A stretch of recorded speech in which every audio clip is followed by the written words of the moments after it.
Hi, this is Paul again, and I've got a new video to show you, and I'm calling this video The Importance of the ICOSA in 3D Structure of DNA Part 2.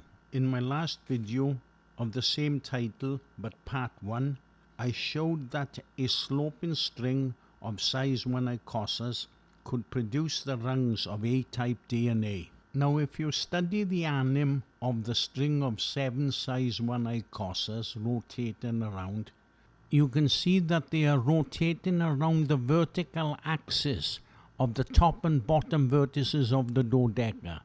In this case, the dodeca vertices are the boss. Now you can see that the faces of the ICOSAs are flat facing up and they're flat facing down. Now this is a very important feature in the geometric order for the duo of 5 vectors of A-type DNA. Now there's something else I'd like to add. If you look at the top of the dodeca, you can see 3 edges and they're 120 degrees about. Now this indicates that you use a 48 ball quad step ring for this. I've brought back a frame of this for you to take a look at it. Now as you can see, you can work the angles out very simple on this, because with 48 balls around 360 degrees, it gives you a 7.5 degrees difference between each ball. Now I'm going to focus on the B-type DNA. And we're going to use a different ring on this, and it's going to be a 40 ball ring, so the balls are going to be 9 degrees apart. Let's take a quick look. Now you can see that we have a 40 ball ring with a size 1 ICOSA in the center. And you can see the rungs of how B-type DNA are rotating around at 36 degrees, and they are aligning perfectly to the vertices of the size 1 ICOSA. And note, the top single vertex of the ICOSA is in the top center, unlike the face being at the top in A-type DNA. Okay, now I'm going to take you to the sloping rung of the B-type DNA. Now I made it up of 9 ICOSAs, size 1 ICOSAs, but the center one I've hidden.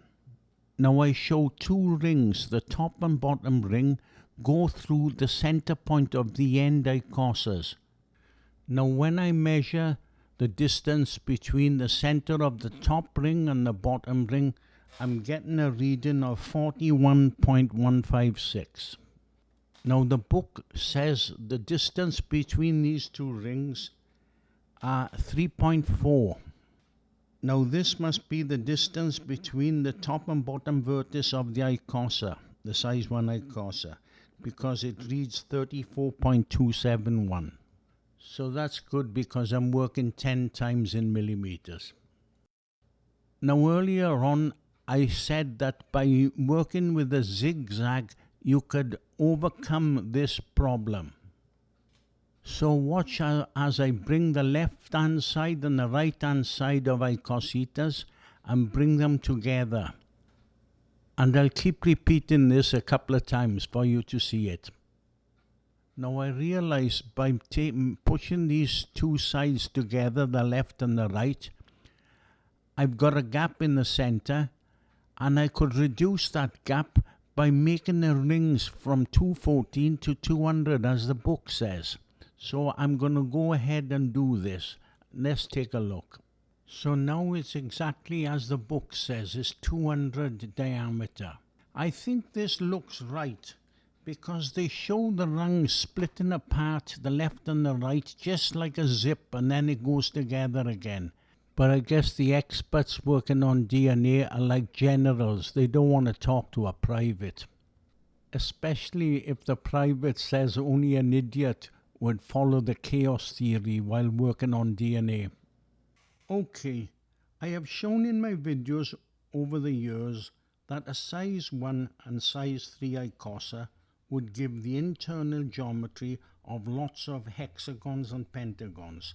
I also showed that the molecular geometry of hexagons and pentagons can be produced by this 3D geometry.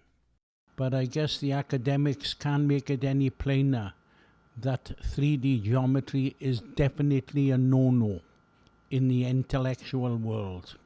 Now I've added a hexagon portion on the left side and the right side, and you can see it's starting to look like the geometry for DNA because I've added some white hexagons and pentagons. I'm not a biologist, but the biologist can look into this and start researching. Okay, let's go back to that zigzag rung again on its own.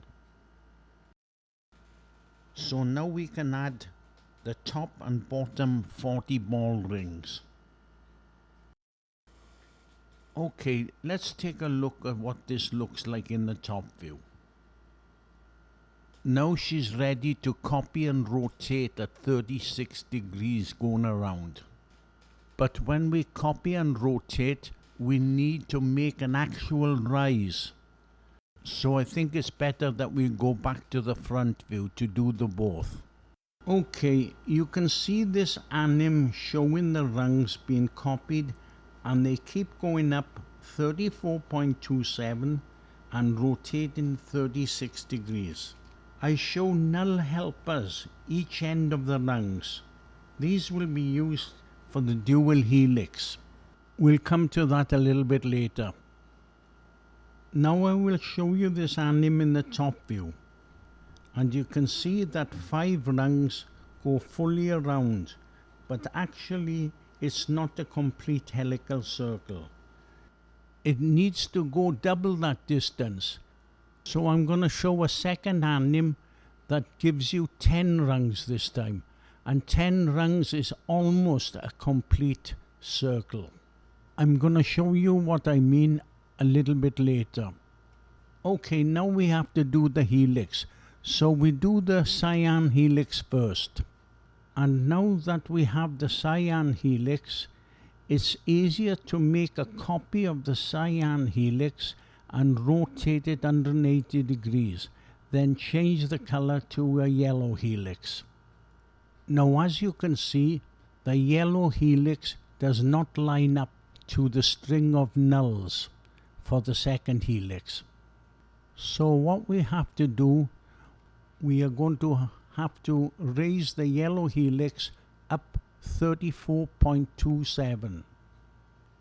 And as you can see, this is going to do the job.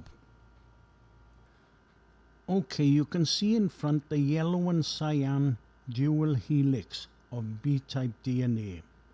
Now I showed the rungs going around, they completed a 360-degree circle. But you can see that I'm showing the curve going around in the top view of this anim I'm showing rotating around. And you can see the cyan curve and the yellow curve are not meeting each other for full 360 degrees. Now this is because it's not on a flat circular plane. Now if you think of it as a string will go around in a ring in a 360 degree fashion. It's going to be shorter than the helix, which is following the vertical axis. It's going to be longer.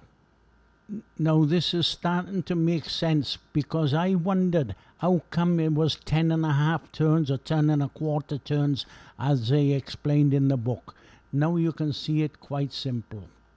Maybe this is no problem to a two-dimensional chaos follower, but some people like looking at something in practical 3D. But I think I've showed enough to show that 3D geometry is a perfect order for stuff like DNA. It's not chaos. And these people that keep pushing chaos down everybody's throat, oh man, it makes me sick. Anyways, I was hoping to get the 3 types of DNA on this video, but I'm going to call this video on B-type of DNA, I'm going to call it part 2. And hopefully I'm going to show you the Z-type DNA in part 3. That's when I get to it. So I think I'm going to call it a day now. So this is Paul saying thank you very much for watching my video.